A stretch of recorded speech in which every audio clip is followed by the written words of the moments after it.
Halo semuanya, bicara soal penulisan skripsi atau karya tulis ilmiah tentu tidak lepas dari yang namanya daftar pustaka atau sumber referensi.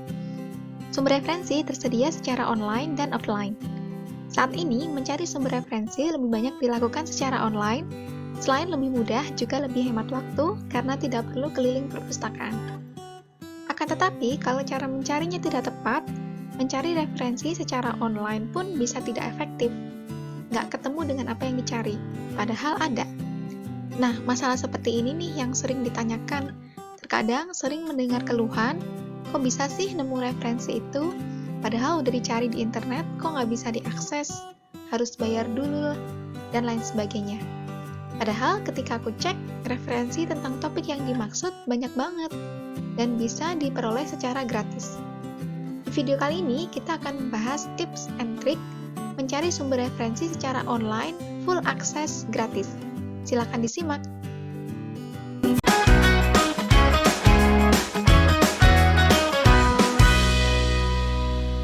Ada 3 jenis sumber referensi yang digunakan di skripsi atau tesis, atau disertasi, dan karya tulis ilmiah yang lain, yaitu artikel jurnal, proceeding, dan buku.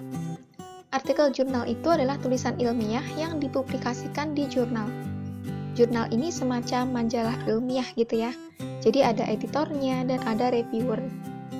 Jurnal ini ada yang tingkat nasional, ada yang internasional. Kalau nasional, bahasanya ya bahasa Indonesia dan diterbitkan secara nasional aja. Yang bekerja juga orang Indonesia. Kalau yang internasional, yang bekerja bisa dari berbagai negara. Kemudian ada proceeding. Artikel proceeding adalah artikel yang sudah dipublikasikan melalui seminar atau konferensi setelah melalui tahap presentasi. Jadi, penulisnya melakukan presentasi lisan terlebih dahulu, baru kemudian dipublikasikan hasil presentasinya. Di antara jurnal dan proceeding, tingkat kepercayaannya lebih baik jurnal. Yang terakhir adalah buku. Kalau buku bisa diperoleh secara offline di perpustakaan, atau online juga ada sih.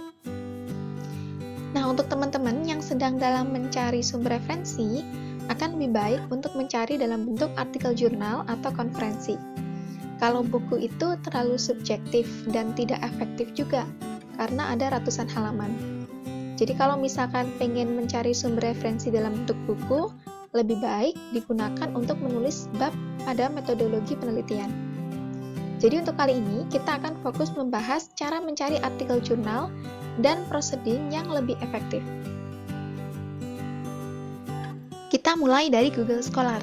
Buka website Google Scholar atau bisa ditulis pada kolom pencarian Google. Tips pertama, ketikkan kata kunci atau variabel penelitian.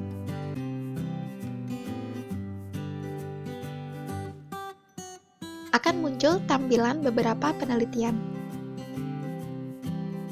Baris paling atas adalah artikel yang paling sesuai menurut Google. Jika ada tanda PDF, maka kita bisa langsung download artikelnya. Mari kita coba download. Oh ya, semua link dari website akan ditampilkan di kolom deskripsi. Setelah terbuka, teman-teman bisa download jika cocok dengan artikel yang dibuka. Tips kedua, scroll ke bawah hingga ketemu dengan pencarian terkait. Hasil yang ditampilkan adalah kata kunci yang serupa dengan yang diketikkan tadi. Kita bisa explore dari sini juga. Misalkan kita klik ke contoh angket motivasi belajar, maka akan ketemu beberapa artikel tentang contoh angket. Dengan cara yang sama, artikel yang menarik bisa tanda PDF.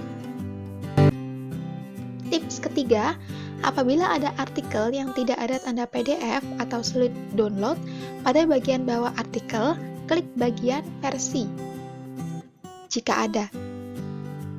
Tips berikutnya adalah, teman-teman bisa memberikan artikel yang terkait dengan kata kunci yang kita ketikkan tadi.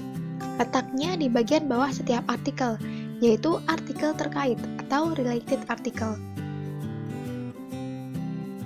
Berikutnya, translate kata kunci tadi ke bahasa Inggris untuk memperluas artikel sehingga tidak terbatas di bahasa Indonesia. Artikel yang muncul pada bahasa Inggris lebih variatif dan banyak. Apabila teman-teman berkeinginan untuk mencari artikel pada tahun tertentu, maka bisa menyesuaikan pada bagian tanggal di bagian kiri halaman. Biasanya, untuk penelitian dicari 5 tahun terakhir, walau tidak mutlak harus seperti itu. Dengan tips tadi, teman-teman bisa mencari belasan, bahkan puluhan artikel hanya dengan satu keyword di awal. Mari kita coba tips tadi untuk beberapa database yang lain, yaitu Tyler and Francis. Berbeda dengan Google Scholar, untuk Tyler and Francis disarankan untuk langsung menggunakan bahasa Inggris, karena ini sudah masuk database jurnal internasional. Kita coba klik salah satu jurnal untuk mulai mendownload. Di bagian kiri halaman, terdapat pengaturan yang bisa disesuaikan sesuai dengan keinginan. Ketika kita scroll ke bawah, juga ditampilkan artikel yang mungkin kita tertarik untuk membaca. Dan berdasarkan pengalaman, saran dari Tyler and Francis ini sangat relevan. Berbeda dengan Google Scholar, di Tyler and Francis kita tidak bisa langsung download karena harus membayar, tapi kita akan coba mendownload tanpa membayar. Kita klik artikel yang ingin di-download. Pada bagian bawah keterangan di artikel, kita copy yang bertuliskan DOI. Ini adalah identitas artikel. Lalu kita buka sci-hub.tw. Linknya ditulis di bawah ya. Untuk membuka kunci artikel tersebut dengan cara menuliskan DOI yang sudah kita salin tadi. Nah, dengan cara ini kita bisa dapat artikel tersebut tanpa bayar dan bisa di-download juga.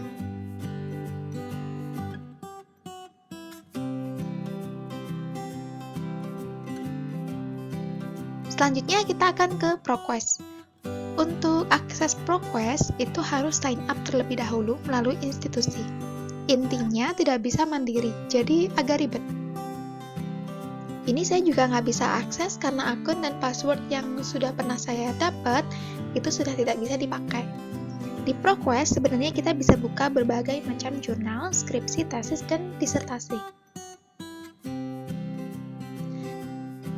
Situs berikutnya adalah Springerlink. Springerlink kita bisa filter tahun artikel dan disiplin ilmu.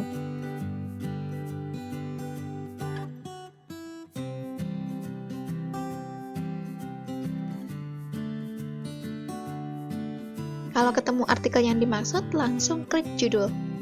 Oh ya, di bagian kanan ada harga yang harus dibayar kalau ingin download, tetapi kita bisa download tanpa bayar. Di Springerlink, di bagian bawah selalu dituliskan list referensi artikel. Jangan diabaikan, ini bisa jadi informasi tambahan.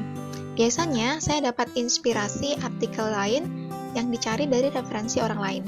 Kita bisa langsung klik referensi yang lain dan langsung diarahkan ke tempat artikel itu diambil. Untuk kasus ini dari Google Scholar. Dari situ kita bisa langsung cari, karena tidak ada tanda PDF, biasanya kita akan diarahkan ke penerbit. Nah, ini saya diarahkan ke Science Direct. Oh ya, mencari artikel di sini juga bisa loh.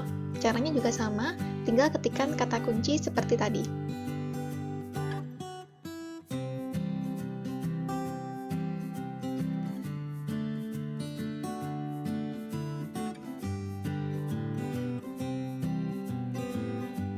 Berikutnya adalah DOAJ. Sama dengan sebelumnya, kita bisa filter artikel sesuai dengan keinginan. Dalam kasus ini, nggak ada bedanya dengan Springer. Tinggal kalau ada artikel yang tidak bisa diakses, buka sci-hub.tw.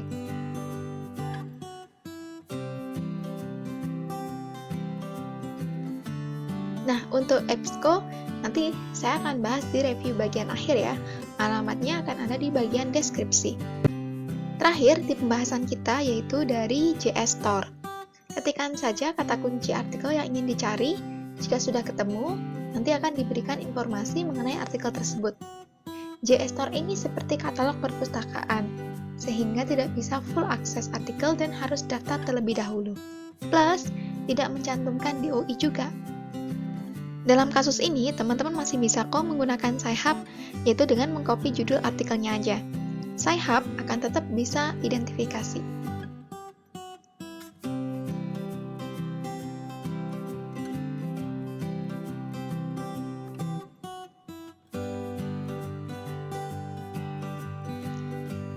Oke, jadi itu tadi mengenai bagaimana tips mencari sumber referensi. Mari kita review dari yang paling favorit. Kalau menurutku nih yang paling oke adalah Google Scholar. Yang pertama karena bisa mengakses berbagai penerbit. Terkadang ada yang sudah bisa langsung download. Dan yang berikutnya, keunggulannya adalah nggak perlu daftarkan akun terlebih dahulu. Jadi simple. Yang kedua adalah Taylor and Francis. Alasannya karena mudah diakses. Kemudian artikel yang dimunculkan itu selalu sesuai dengan apa yang diinginkan. Saran-saran yang diberikan untuk artikel yang terkait juga oke banget, sesuai dengan apa yang dimau. Ranking yang ketiga adalah ProQuest. Plusnya, di ProQuest itu ada kumpulan tesis dan disertasi full dari bab 1 sampai kesimpulan, dan ada lampiran penelitiannya juga. Jadi berguna banget untuk yang masih awam meneliti bisa lihat bagaimana membuat instrumen yang baik. Apalagi tesis dan disertasinya berasal dari kampus yang terkemuka di seluruh dunia. Bisa dibayangin dong kita bisa mengakses disertasi dan tesis dari kampus-kampus ternama di dunia. Tentu standar tugas akhir yang baik juga bisa jadi contoh kan di sini. Minusnya, kita harus daftar akun dan berlangganan untuk masuk ke database-nya. Mungkin untuk teman-teman yang kampusnya sudah berlangganan ProQuest, bisa banget tuh ditanyakan untuk cari tahu akun dan passwordnya. Kalau misalkan ProQuest ini tidak perlu berlangganan, saya sih lebih mending memilih ProQuest ya dibandingkan Google Scholar dan yang Taylor and Francis tadi. Yang keempat yaitu Springerlink. Ini merupakan penerbit bereputasi, jadi artikel yang muncul juga oke banget. Antar keyword dan artikel yang muncul juga sesuai. Walau tidak se-oke Taylor dan Francis, tapi bisa jadi opsi misalkan kita tidak nemu di Taylor and Francis, kita bisa langsung cari di Springerlink. Yang kelima yaitu DOAJ. Plusnya karena ada filter, jadi bisa disesuaikan dengan kebutuhan. Kita mau cari tahun berapa, bentuknya jurnal atau proceeding, kita bisa sesuaikan di sini. Dan juga mudah diakses. Yang keenam yaitu JS Store. Banyak banget sebenarnya artikel di sini, cuman ribet kalau mau download karena harus diarahkan ke berbagai platform dulu. Karena biasanya JS Store ini dia kolaborasi dengan berbagai penerbit, jadi kita harus diputer-puterin dulu nih ke beberapa penerbit. Akses artikelnya sulit karena tidak mencantumkan DOI. Jadi sebenarnya bisa gampang aja kalau di JS Store ini mencantumkan DOI. Tapi karena tidak, jadi agak lebih ribet gitu untuk mendownloadnya. Tapi kalau misalkan teman-teman sudah ketemu artikel oke yang di sini, ya kenapa enggak? Yang ketujuh adalah EBSCO. Sejujurnya jarang banget, hampir tidak pernah sih menggunakan EBSCO. Selalu gagal download artikel dari EBSCO. Jadi biasanya selalu pilih artikel yang lain gitu. Karena dia konsepnya seperti ProQuest, jadi harus berlangganan dulu kalau mau download. Biasanya EBSCO ini menjadi langganan beberapa universitas. Jadi coba teman-teman cek di kampus masing-masing apakah berlangganan EBSCO atau enggak. Sebenarnya ada banyak yang belum saya sebut, seperti Emerald, Scopus, yang paling ngehits. Walau begitu, saya nggak saranin untuk langsung cari di Scopus. Kenapa? Karena nanti akan terbatas pada artikel yang terindeks Scopus. Padahal untuk sumber referensi, tidak penting apakah terindeks Scopus atau enggak. Selama artikel itu bagus dan bisa mendukung penelitian kita, kenapa tidak? Dari beberapa cara tadi, rasanya nggak adil kalau kita nggak menyebut penyelamat mahasiswa dan peneliti sepanjang sejarah, yaitu Sci-Hub. Tanpa Sci-Hub, mungkin kita bakalan kesulitan untuk mencari sumber referensi karena harus bayar ratusan ribu setiap artikel. Jadi, the winner itu adalah Sci-Hub. Oke, itu saja untuk video kali ini. Semoga bermanfaat. Jadi, bagaimana?